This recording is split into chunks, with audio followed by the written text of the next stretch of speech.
সন্তানরা মায়ের কথা শুনতে চায় না।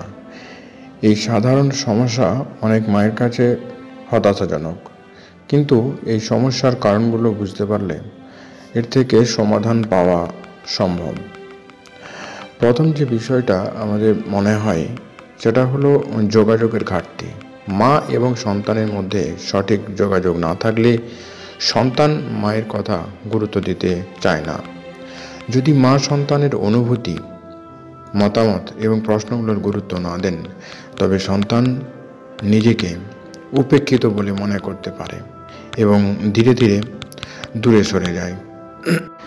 দ্বিতীয়ত, অতিরিক্ত শাসন অনেক সময় সন্তানের জন্য বিরক্তিকর হয়ে দাঁড়ায়। যদি মা সব সময় শাসন করার ভঙ্গিতে কথা বলেন বা সন্তানকে স্বাধীনতা সীমিত করে দেন, তাহলে সন্তান তা থেকে দূরে থাকার চেষ্টা করবে। অনেক সময় সন্তানের মনে হয় মা তার মতামতকে সম্মান করছে না বা তার অনুভূতিকে গুরুত্ব দিচ্ছে না। এই ধারণা তৈরি হলে সন্তান মায়ের কথাকে গুরুত্ব দিতে চায় না। এছাড়া সন্তান যদি ভাবতে থাকে যে মা তার কথার মনোযোগ দেন না বা তাকে যথেষ্ট সময় দেন না, তাহলেও সে মায়ের প্রতি অবহেলা করতে শুরু করে। সন্তানরা চায় তাদের কথা তার মা মনোযোগ দিয়ে শুনুক। বিশেষ করে কিশোর বয়সে সন্তানদের মধ্যে মানসিক এবং শারীরিক পরিবর্তন ঘটে। তারা স্বাধীনতা চায় এবং তারা নিজেকে প্রমাণ করতে চায়। এই বয়সে তারা পরিবারের কথা শোনার চেয়ে নিজের মতামতকে বেশি গুরুত্ব দিতে শুরু করে। এছাড়া যদি মা সন্তানের কাছ থেকে অযৌক্তিক কিছু আশা করেন, যেমন বেশি নম্বর পাওয়া, অতিরিক্ত কাজ করা বা অতিরিক্ত নিয়ম শৃঙ্খলা পালন করা, তখন সন্তানেরা চাপে পড়ে যায়।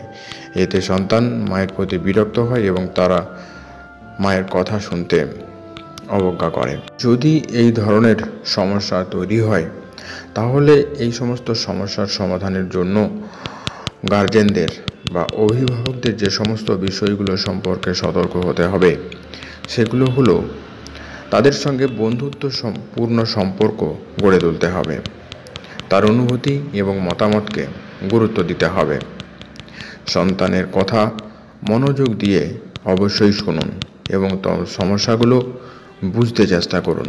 তাকে ধৈর্য ধরে বোঝার মাধ্যমে তার মনের মধ্যে বিশ্বাস অর্জন করুন। কঠোর শাসনের পরিবর্তে ভালোবাসা এবং সহানুভূতির মাধ্যমে তাকে সঠিক পথ দেখান। সন্তানের স্বাধীনতাকে সম্মান করুন, তাকে নিজের সিদ্ধান্ত নেওয়ার সুযোগ দিন।